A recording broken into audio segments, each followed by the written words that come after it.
दोस्तों, स्वागत है आप सभी का इस नए वीडियो में। दोस्तों, हम सभी को अच्छे इंसान बनने की सीख मिलती है और हम यही सीखते हैं कि बुरे कर्म से बचें और दूसरों का सम्मान करें। लेकिन कई बार हम यह भूल जाते हैं कि कभी कभी हमारी अच्छाई का गलत फायदा भी उठाया जा सकता है। अच्छा इंसान किसे पसंद नहीं आता? बचपन से ही हमें सिखाया जाता है कि अच्छा इंसान बनो, अच्छे कर्म करो, किसी का गलत फायदा ना उठाओ। लेकिन यह सिखाया नहीं जाता कि जब हम पर कुछ लोगों द्वारा अन्याय किया जाता है तो हमें कैसे रहना चाहिए। जब हमारा गलत फायदा उठाया जा रहा हो, क्या तब भी अच्छे बने रहना और हमारा आत्मसम्मान खोना सही है? जब एक अच्छे इंसान का हक जबरदस्ती छीना जा रहा हो, क्या तब भी अच्छे बने रहना ठीक है? दोस्तों, अच्छा होना आजकल एक आदर्श माना जाता है। जैसे कि आपने अपने आसपास के लोगों को यह कहते सुना होगा कि देखो, वह इंसान कितना ज्यादा अच्छा है। लेकिन हम इस बीच यह भूल जाते हैं कि अच्छे होने की भी एक सीमा होना जरूरी है। हमें यह याद रखना चाहिए कि हद से ज्यादा अच्छा होना भी अच्छा नहीं होता। और अगर हम यह भूल जाएंगे तो यह दुनिया हमें यह बार बार याद दिलाएगी और साबित करेगी कि हद से ज्यादा अच्छा होना भी अच्छा नहीं होता। अक्सर आपने यह देखा होगा कि जो जितना अच्छा होता है उसे उतना ही दुख मिलता है। पर ऐसा क्यों? व्यक्ति हमेशा दूसरों की भावनाओं और जरूरतों को अपने आप से अधिक महत्वपूर्ण मानता है और इसी कारण वह खुद को एक कठिन स्थिति में पाता है। अक्सर उसे ऐसा महसूस होता है कि आखिर क्यों उसके किए हुए अच्छे कामों को लोग नजरअंदाज करते हैं और उल्टा उसी का गलत फायदा उठाया जाता है। कभी ज्यादा काम करवाने से लेकर तो कभी उसे बिना कोई महत्व देकर नजरअंदाज करने तक। किसी के लिए हम अच्छा करते हैं तो वहीं से हमें दुख प्राप्त क्यों होता है? आमतौर पर जब कोई आदमी कभी क्रोध कर दे या दुखी होकर किसी को भला बुरा कह दें तो हम उसे बुरा समझने लगते हैं। ऐसा आपके साथ भी हुआ होगा कि आपने कभी ना कभी तंग होकर किसी को कुछ भला बुरा कह दिया होगा और सिर्फ उसी कारण आप लोगों के नजरों में बुरे माने जाने लगे। और जैसे कि कर्म और फल का नियम कहता है, बुरे कर्मों का परिणाम बुरा मिलेगा। आज तक आप यही समझते आए हैं कि सिर्फ बुरे कर्मों का फल बुरा होगा। लेकिन आज की इस कहानी के बाद आप यह समझ जाओगे कि अच्छा इंसान के साथ भी बुरा हो सकता है। जब वह हद से ज्यादा अच्छा बन जाए, उस इंसान को दुख ही मिलेगा, उसका परिणाम भी बुरा ही हो सकता है। तो चलिए, आज की इस बोध कहानी के द्वारा हम यह समझेंगे कि ऐसी स्थिति में हमें क्या करना चाहिए और यह भी जान लेंगे कि ज्यादा अच्छा होना अच्छा है या बुरा। तो चलिए शुरू करते हैं। बहुत समय पहले की बात है। एक नगर में एक धनी सेठ रहता था जो बहुत दयालु था। इतना बड़ा व्यापार और बहुत सारा धन होने के बावजूद वह एक भोला और दान करने वाला इंसान था। वह हर किसी की मदद करता था। उसके मन में लोगों के प्रति प्यार और दया की भावना ये थी, वह किसी का भी दुख नहीं देख पाता था। उसके इतने दयालु और भोलेपन की वजह से उसके आसपास के लोग उसकी इसी बात को उसकी कमजोरी समझकर उसका फायदा उठाते थे। कुछ लोग उस सेठ के सामने झूठ मूठ का रोना रोकर उससे पैसे उधार ले जाते थे। सेठ अमीर तो था ही और ऊपर से दयालु भी। जब वह सेठ उन लोगों की दुखी हालत देखता और उनकी परेशानियां सुनता तो उसका मन भर आता। और जब वह लोग उससे कहते हैं कि मुझे थोड़ा धन उधार चाहिए या तुम मेरी मदद करोगे, मैं तुम्हारा यह एहसान कभी नहीं भूलूंगा, तो वह मना नहीं कर पाता। वह सोचकर धन दे देता कि अभी इसका बुरा वक्त चल रहा है, इसको मेरी मदद की जरूरत है, बाद में यह पैसे लौटा देगा। धीरे धीरे वक्त गुजरता गया। लोग उस सेठ के आगे बिना बात का रोना रोते और उसका धन ले जाते और कभी वापस नहीं करते। सेठ भी कभी धन वापस नहीं मांगता था।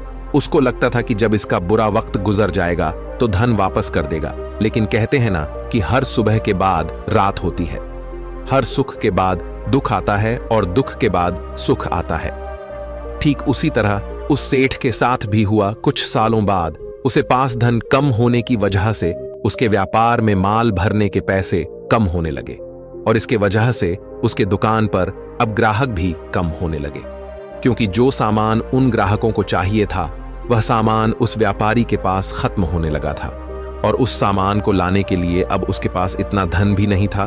धीरे धीरे सेठ का धन समाप्त हो गया। एक समय था जब वह सेठ अपने नगर के अमीर लोगों में आता था, पर आज उसके पास पैसे नहीं थे।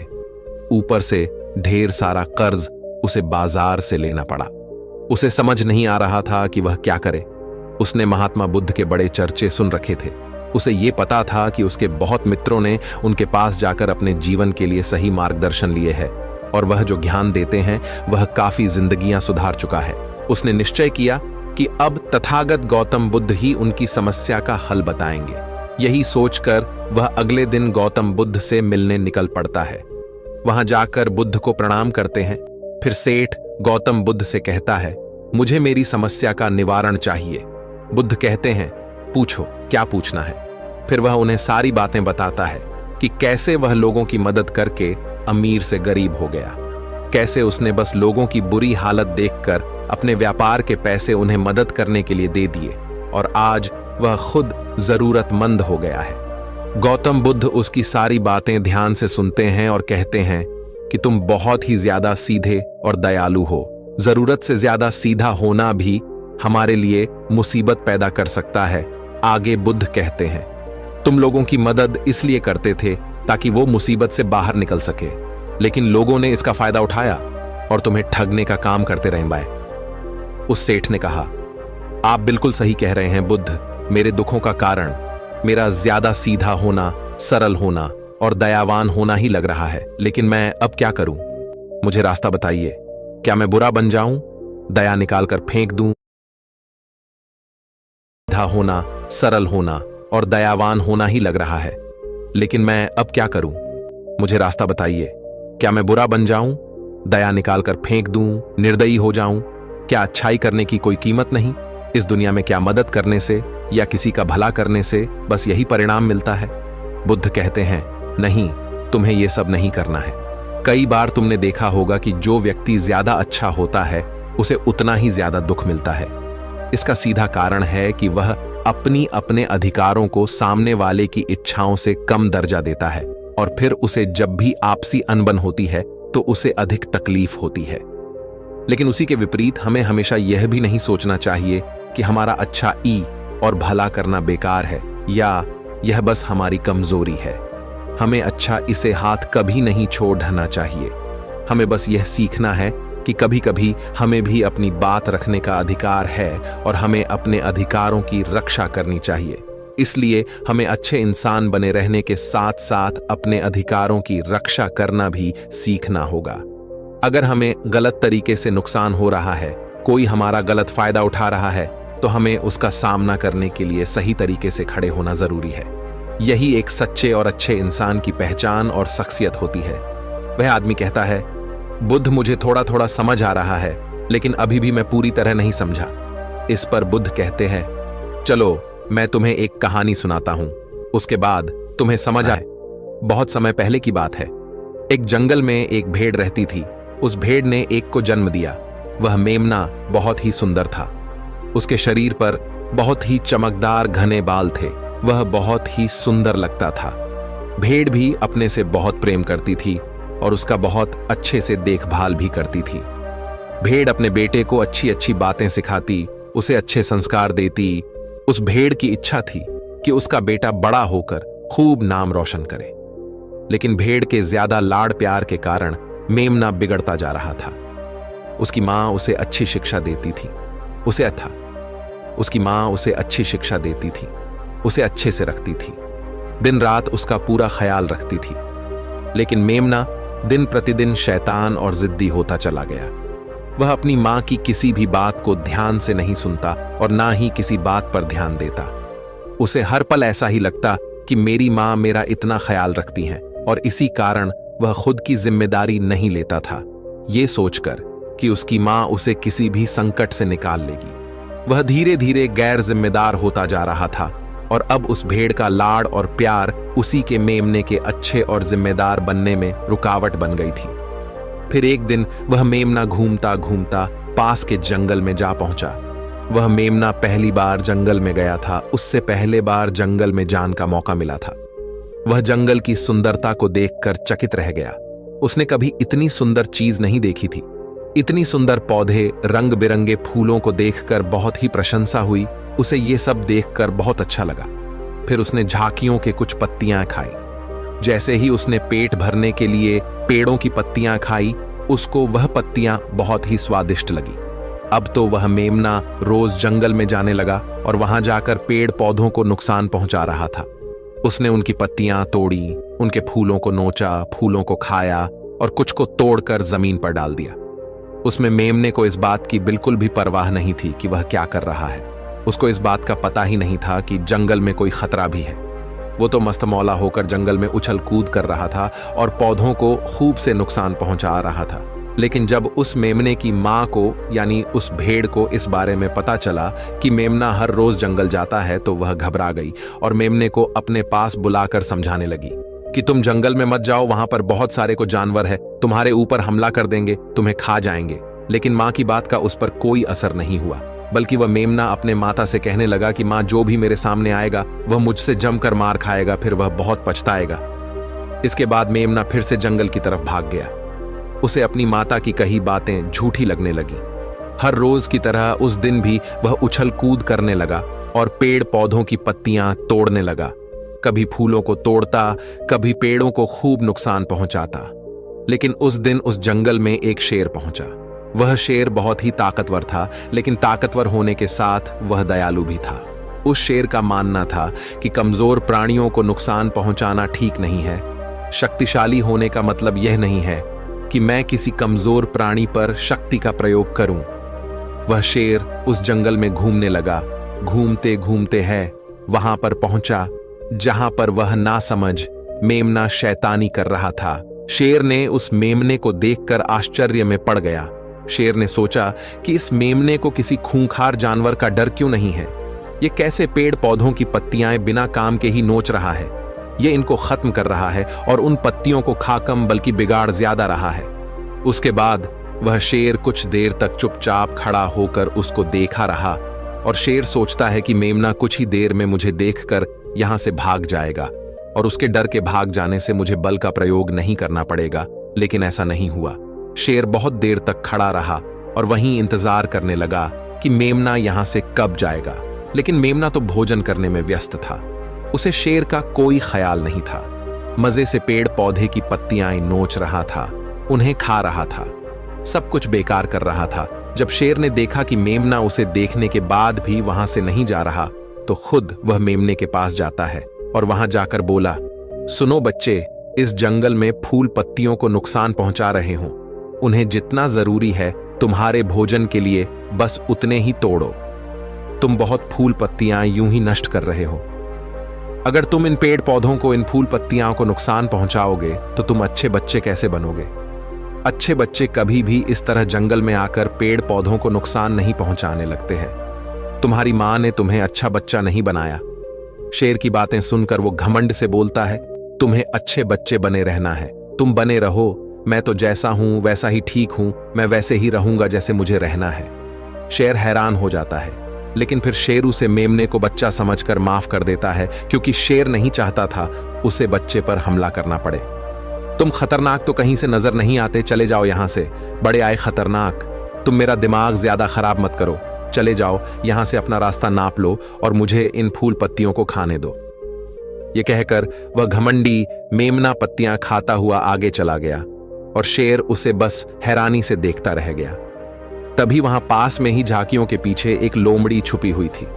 वह लोमड़ी शेर और मेमने की सारी बातें सुन रही थी।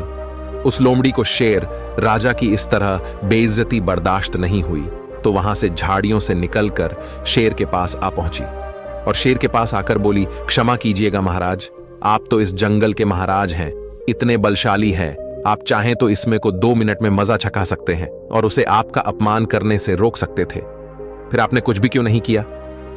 इस पर शेर ने कहा, मैंने उस बच्चे का भला सोचा, मुझे ऐसे ही किसी बच्चे को अपनी ताकत का शिकार नहीं बनाना था। यह सब सुनकर लोमड़ी बोली, महाराज, लेकिन आपके इतने सीधेपन और दयावान होने के कारण ही उस मेमने की हिम्मत बढ़ ही गई है। वह आपके सीधेपन का गलत फायदा उठा रहा है और जंगल में इधर उधर घूम रहा है और पेड़ पौधों को नुकसान पहुंचा रहा है। मुझे पता है कि कमजोर प्राणी पर हमला नहीं करना चाहिए, यह बहुत बुरी बात है, और यह भी दया करना एक अच्छा गुण है, लेकिन शासन में कभी कभी भय दिखाना भी जरूरी है। आपकी यह बात सही है कि प्रजा के साथ दयालुता का व्यवहार करना चाहिए, लेकिन इसके साथ साथ यह भी जरूरी है कि उनके मन में राजा के प्रति डर भी हो, ताकि वह इस तरह के अपराध ना करे, कोई मर्यादा ना तोड़े। लोमड़ी की बात सुनकर जंगल का राजा शेर लोमड़ी से कहता है, क्या ऐसा हो सकता है कि मेमने को भय दिखाकर हम उसे काबू में कर सके, जिससे कि उसमें सुधार आए और उस मेमने को किसी तरह का नुकसान भी न पहुंचे, जिससे कि वह जंगल के पेड़ पौधों को कोई नुकसान न पहुंचाए। फिर शेर कहता है, क्या तुम ऐसा कर सकती हो? शेर के बात सुनकर लोमड़ी कहती है, जी हां महाराज, बिल्कुल मैं ऐसा कर सकती हूं कि वह डर भी जाए, सुधर भी जाए और उसे कोई नुकसान भी ना हो। उसे इतना डरा दूंगी कि वह जंगल में कभी दोबारा घुसने की हिम्मत नहीं करेगा। मैं उसे इस तरह डराऊंगी कि उसके मन में भय बैठ जाएगा। फिर वह जंगल के पेड़ पौधों को भी नुकसान नहीं पहुंचाएगा और साथ ही साथ मैं उसको कोई भी नुकसान नहीं पहुंचने दूंगी। फिर लोमड़ी कहती है कि उसकी मां तो उसे कभी सुधार नहीं पाई, लेकिन मैं उसे जरूर। सुनकर शेर ने बोला, अच्छा ठीक है, तुम कोशिश करके देखो। अगर तुम्हें इसमें सफलता मिल जाती है तो मैं तुम्हें जंगल के सभी जानवरों के सामने इनाम दूंगा। शेर की बातें सुनकर लोमड़ी बहुत खुश हुई। वह तुरंत मेमने के पास गई और उस पर गरज पड़ी। इससे पहले कि वह मेमना वहां से भाग पाता, उससे पहले ही लोमड़ी ने मेमने को जमीन पर पटक दिया और उसे अपने मजबूत पंजों से दबोच लिया। मेमने को दबोचने के बाद लोमड़ी मेमने से बोली कि बोल, तुझे मार दिया जाए या छोड़ दिया जाए? तुमने इस जंगल के पेड़ पौधे, यहाँ के फूल और कमजोर प्राणियों के साथ भी तो यही किया है। मेरे ख्याल में मार ही देना चाहिए। लोमड़ी की बातें सुनकर मेमना डर के मारे थर थर कांपने लगा।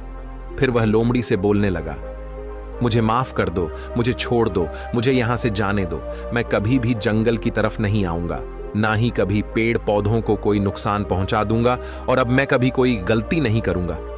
तब लोमड़ी ने मेमने की पकड़ ढीली की। जैसे ही मेमने की पकड़ ढीली हुई, वह जोर जोर से भागने लगा। वह गिरता उठाता भागता हुआ अपनी मां के पास जा पहुंचा। उधर लोमड़ी शेर के पास गई और सर झुकाकर बोली, देखा महाराज, ताकत के साथ दिमाग का प्रयोग करना भी बहुत जरूरी होता है, तभी लोग हमारा सम्मान करते हैं, तभी हमारी अच्छाई का गलत फायदा नहीं उठाया जाएगा। लोमड़ी की बात सुनकर शेर लोमड़ी की योग्यता से प्रभावित हुआ। उसने लोमड़ी को सारे जानवरों के सामने इनाम दिया। उधर वह मेमना घबराए हुए अपनी मां के पास पहुंचा और अपनी मां से आकर लिपट गया और मां से क्षमा मांगने लगा। मां, मुझे क्षमा कर दो, मैंने आपकी बात कभी नहीं मानी। आप मुझे हमेशा सही कहती थी कि जंगल में बहुत खतरनाक जानवर रहते हैं। आज के बाद मैं कभी भी उसे जंगल में नहीं जाऊंगा। फिर बुद्ध उस व्यापारी को कहते हैं, देखा बेटा, इतने अच्छे मत बनो कि लोग तुम्हें खा जाएं, और ना ही इतने कड़वे बनो कि लोग तुम्हें खाए ही नहीं। जरूरत से ज्यादा अच्छा बनना इंसान को दुहक देगा। लोग उसका सम्मान नहीं करेंगे बल्कि उसे पागल समझेंगे। गौतम बुद्ध सेठ से कहते हैं, अगर शेर भी अच्छा बनने का दिखावा करेगा या फिर अच्छा बनकर रहेगा तो लोग उससे डरने की बजाय उसे पागल समझेंगे। सेठ को समझते हुए बुद्ध बोले, अगर हम ज्यादा अच्छे बनकर पेश आते हैं तो लोग हमारी अच्छाई का फायदा उठाने लगता है। तुम लोगों के लिए भले उनकी मदद करते हो, वही लोग भोले बनकर तुम्हें ठगने की कोशिश करेंगे। तुम्हें लोगों की मदद करना छोड़ना नहीं, बल्कि समस्या सुनकर उसे धन देने की बजाय उन्हें समाधान देने की कोशिश करो। अगर धन की आवश्यकता पड़े तो थोड़ा बहुत धन दे सकते हो, लेकिन हर समस्या का समाधान धन से करने की वजह निवारण से करो। इससे वही लोग तुम्हारे पास समस्या लेकर आएंगे जिनको हकीकत में दिक्कत है। पैसे ठगने वालों से तुम्हें मुक्ति मिल जाएगी। सेठ बुद्ध को प्रणाम करता है और धन्यवाद कहकर वहां से चला जाता है। फिर वह वैसा ही करता है जैसा बुद्ध बताते हैं, और कुछ ही सालों में वह पहले जैसा धनवान बन जाता है। तो दोस्तों, आपने आज के इस वीडियो से क्या सीखा वह मुझे आप कमेंट में बता सकते हैं। इसी के साथ मैं उम्मीद है कि आपको आज की वीडियो पसंद आई होगी।